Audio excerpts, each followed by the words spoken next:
Yeah, hi everyone. Thank you so much for welcoming me. And as has already said, I'm Alice. I'm a full-time youth worker at my church, and I'm also studying for a bachelor's in theology, which has been great fun. So without further ado, let's get started on defining success in youth ministry.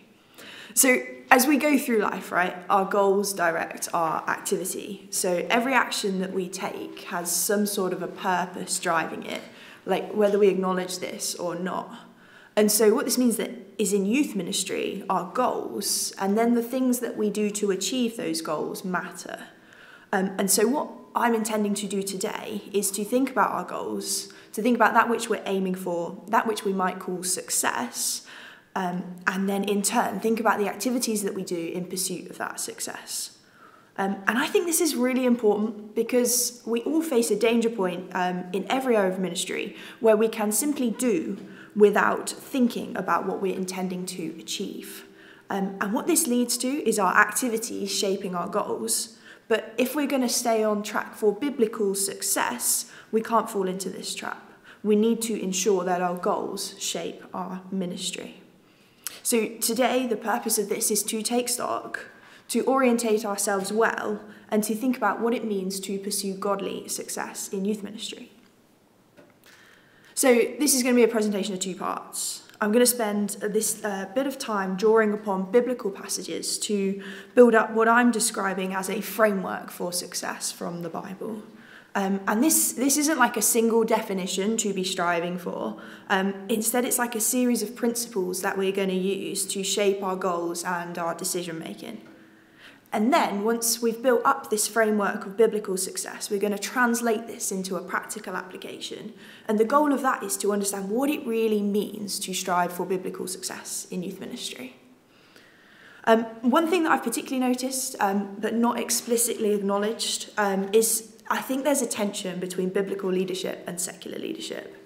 And so one reason why I think this is so important is because in churches today, I think we're seeing like this gradual incorporation of secular leadership theory into the church.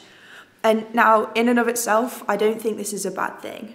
But if we remember the premise that goals drive action, as our actions and the articulation of our goals are shaped by secular leadership theory, we need to ensure that the goals themselves remain rooted in striving to build God's kingdom here on earth and not our own church empires.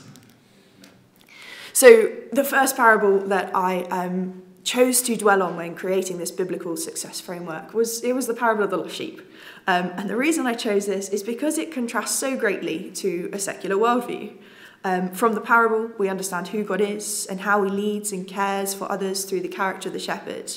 And we understand the importance of people through the sheep. And now, in secular terms, the actions of the shepherd seem like absolute foolishness. Why would you leave that which you are responsible for to find one unruly individual? Well, we know, don't we? It's because each sheep was of high value to the shepherd. And so they poured out time, energy, resources into finding the sheep. Each person in our ministry is of infinite value to God. And therefore, we need to regard each individual we encounter with the same regard that God does. Each of us is going to be limited in our time and capacity. However, I think what this parable is suggesting is that energy is not invested where we might immediately think.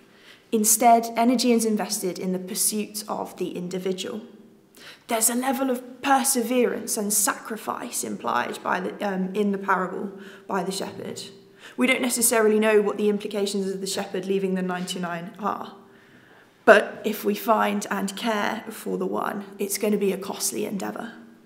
So for us, I believe this leads us to the conclusion that successful youth ministry is going to involve a committed perseverance to the individual. And the reason for that perseverance is because of their worth. Now we move on, or backwards if you're looking at the chronology of the Gospels, but anyway, we move on to the Sermon on the Mount, which provides a moral, an ethical, a practical framework for the Christian life.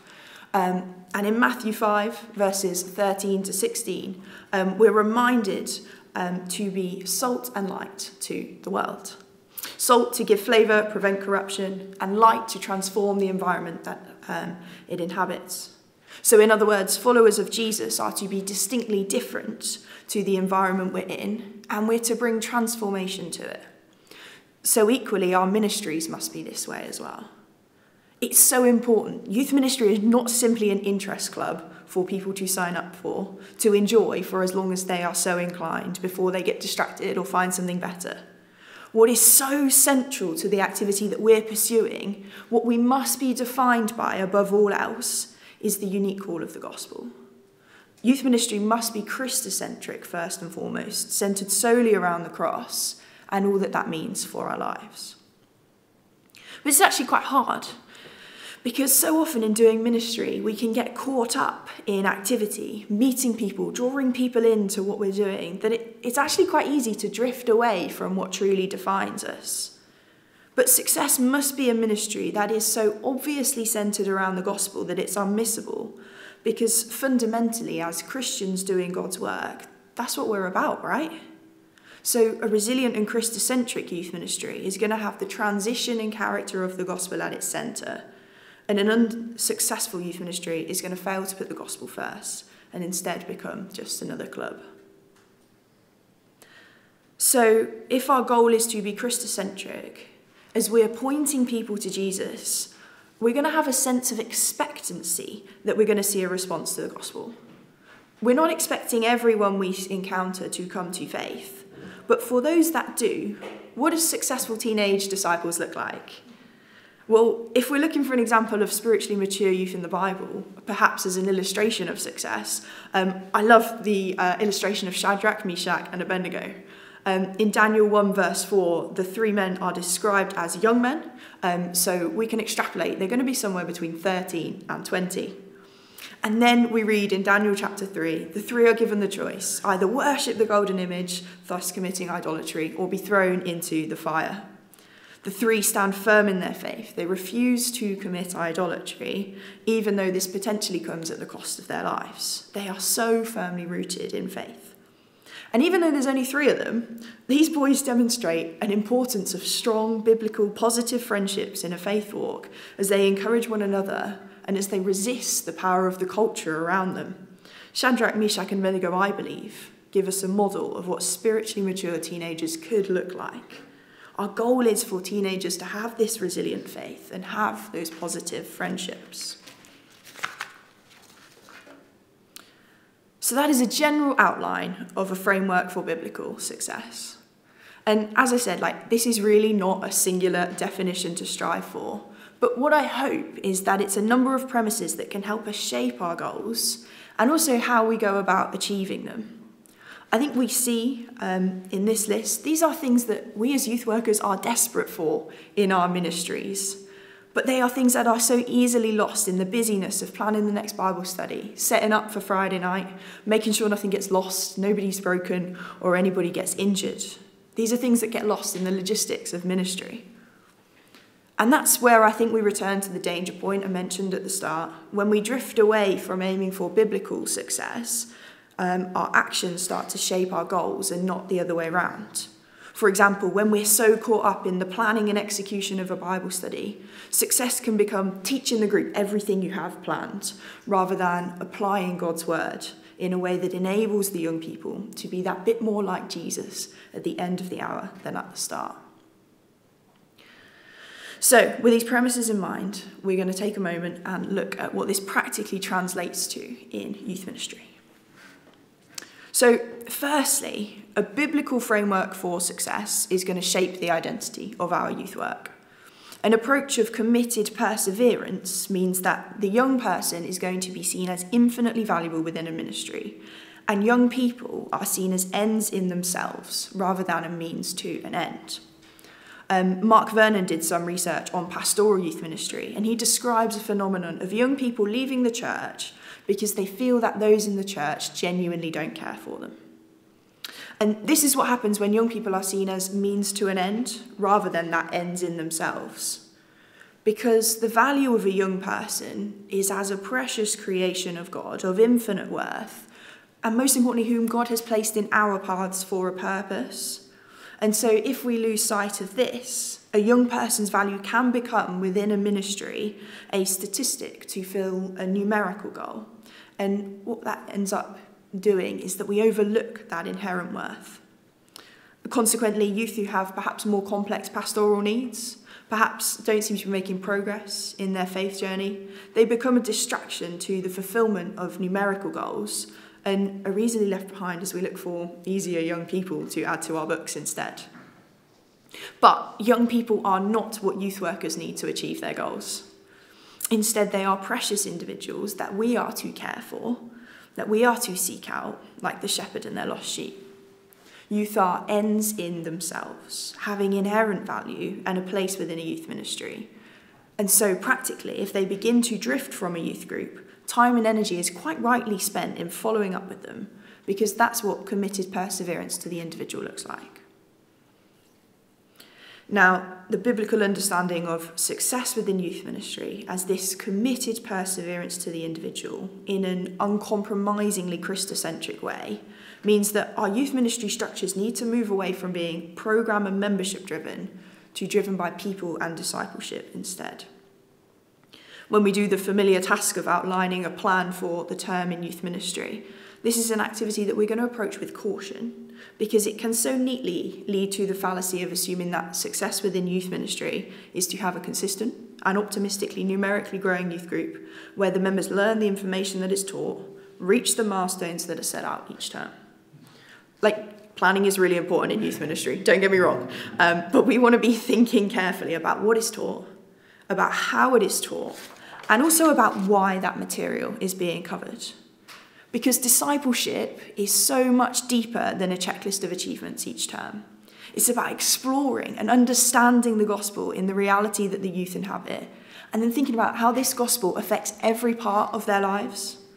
The German World War II theologian Dietrich Bonhoeffer, he speaks of the role of the youth worker as somebody who stands alongside the youth in their concrete reality, not someone who's concerned with heaping unnecessary information onto them.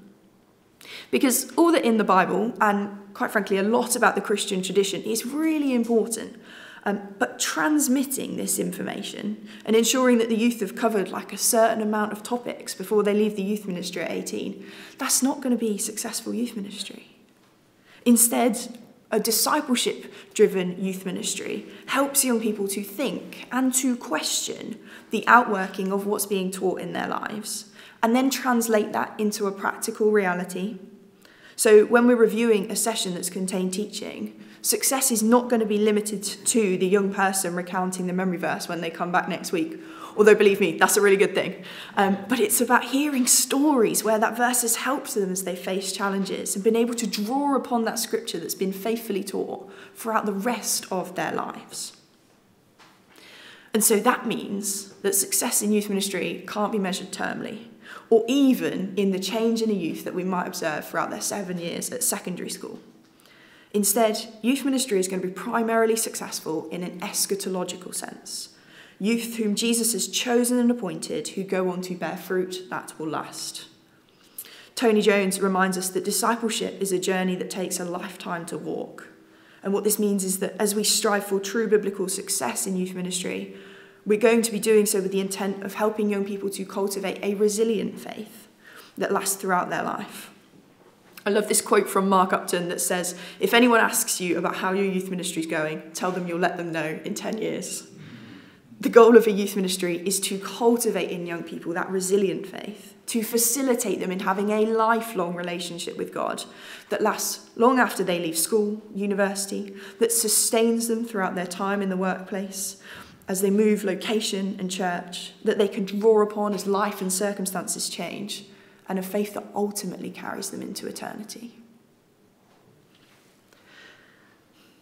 Doug Fields describes spiritual growth in young people as the real goal of youth ministry, and I believe this to be a vital part of fulfilling the biblical framework for success. For the young person who's making a profession of faith, spiritual growth and developments of spiritual discipline are going to be so important for cultivating that resilient faith that I've described. And I think that a particularly key way that we can facilitate this resilient faith is through helping youth to develop practices of personal devotion. So success means equipping young people with the skills that they need to practice these spiritual disciplines, to be engaging in them regularly. And so what this looks like for us as youth workers is to be helping a young person to know how to read the Bible for themselves, choosing where to start, what to notice, how to record their thoughts, or thinking about how a young person can develop a personal rhythm of prayer. But I think the key thing to remember here is that spiritual disciplines are developed in response to God's grace and not to earn it. Helping young people to develop their own spiritual disciplines is going to be a highly individual process. It's going to be time-consuming and costly. But the role of the youth worker is going to be to direct the young person greater towards God's grace and presence, and help them to think through their response to the revelation of God. We want to see the transformation in the gospel. We want to see the transformation of the gospel in the lives of the young people we encounter. We want to see them grow to be more like Jesus through their time in the ministry. But ultimately, we want to equip them with really real and practical skills that they're going to need for their faith to continue to grow even after they leave a youth ministry. And one of these very practical skills, beyond reading the Bible and prayer, that I think we need young people to have is the ability to build strong and healthy friendships within the context of a local church community. Within the biblical framework for success, there was an emphasis on creating an environment where biblical frameworks could flourish. The story of Shadrach, Meshach, and Abednego was drawn upon to show the importance and the ideal of Christian friendships within a youth group. And so for young people in an increasingly secularized world, where professing the Christian faith requires this active and ongoing choice, friendships are going to be really vital in holding young people in youth ministry. Even in times of doubt, if a young person has strong friendships, the accountability and belonging that comes from being in a youth group with those friendships is going to be something that can keep that young person engaged. So a successful youth ministry is going to foster and facilitate friendships between young people. And I do think this partly links to the concept of discipleship being more important than programme, because creating an environment for friendship is a vital part of discipleship. Yet, if we're leaving space for young people to hang out together, if we maybe prioritise activities that create shared experiences, that's not really going to be the priority of a teaching programme, but it will be of a discipleship programme. Andrew Root, in his Reflections on Youth Ministry, says that friendship is a spiritual practice. And if we're thinking about how to help young people develop a resilient faith that's going to continue into adulthood, helping young people to build biblical friendships where they're held appropriately to account, participate in spiritual practices together, and also capture some of the concepts of biblical hospitality in their friendship, that's going to equip them for replicating those skills later on when they come to move to a different church or go off to university. A youth ministry that emphasises building friendships between young people might actually not seem successful on the surface. It might seem like time is wasted as 15 minutes at the beginning of a Bible study is spent simply chatting and catching up together.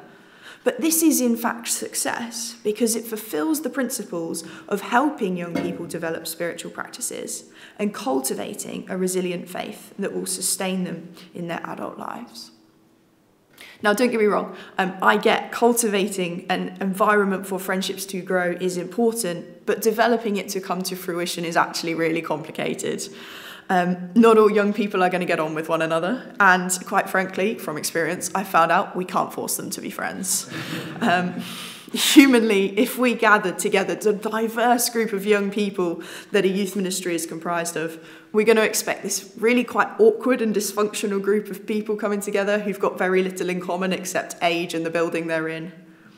But let's not forget that the youth group, and in fact the entire church, are united by the spirit that dwells within them, and also the common experience of living as a Christian in a post-Christendom society, which leads me right back to the point, youth ministry must be Christocentric, because that's what's going to unite the young people in a youth group. So now, the elephant in the room, the numbers question. Numerical data is the simplest and the most obvious form of measuring success, right? But as we develop a biblical framework for success, I believe we gain an awareness of the danger of the pursuit of numerical growth. I genuinely just don't believe that numerical growth is a biblical goal, but I do believe it to be a consequence of biblical success. And I also think that pursuing numerical growth is so far out of our control than whether we've got committed perseverance or are Christocentric, that pursuing it is just going to cause far more stress than it's worth. But it also takes a really brave person to move away from a utilitarian approach to youth ministry, particularly in a society that says bigger is better. But ultimately, I believe this to be for the best. Our goals drive our activity. And if numerical growth is driving our ministry activity, then all our energy and all our activity is going to be focused on attractional events and getting as many young people as possible to attend. And discipleship and communicating the gospel becomes this secondary aim. Andrew Root has written this really wonderful book exploring the purpose of youth ministry. And he points out that if youth ministry is for fun, if we follow an attractional model of youth ministry, then youth groups are going to simply continue to put on big events to draw people in. Sounds good, right? The bigger the event, the more young people we get through the door, and the more we can tell young people about Jesus, and we can get more funding if we're lucky. But the issue with this is that youth groups keep what they attract. If young people are drawn to a youth group for fun, they're only going to keep going as long as the youth group stays fun. And when something better comes along, when the youth group runs an activity they don't really like, they're going to leave. An attractional youth ministry where the goal is to get as many young people ticked on the register as possible is going to use fun events to do so, but that's ultimately never going to create rooted followers of Jesus. But I think I've shown that youth ministry is so much more than an activity put on to make contact with as many young people as possible. And in his book, Andrew Root gives an example of a youth group that moves away from being for fun to centred around joy. This fun youth group was run by a youth worker who was concerned about the numbers in their youth ministry, but ended up being ultimately insufficient to compete with other demands on the young person's time. And that resulted in it taking the backseat in both the minds of the young people and their parents.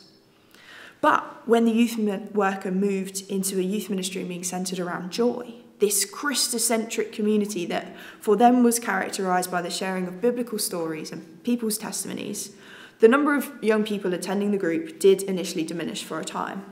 But attendance to the group itself became much more consistent, and after that initial drop-off, the attendance began slowly to increase as the Christocentric group was characterised by this unique sense of joy that wasn't trying to compete with other activities for the young people's time, but instead was simply attractional in and of itself for being a gospel-centred community.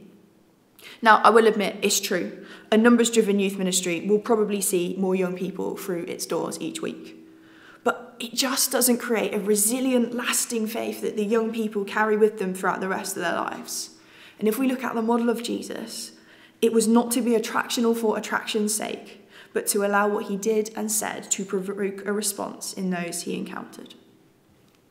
So, do numbers have a purpose? Should we just shred our registers every week?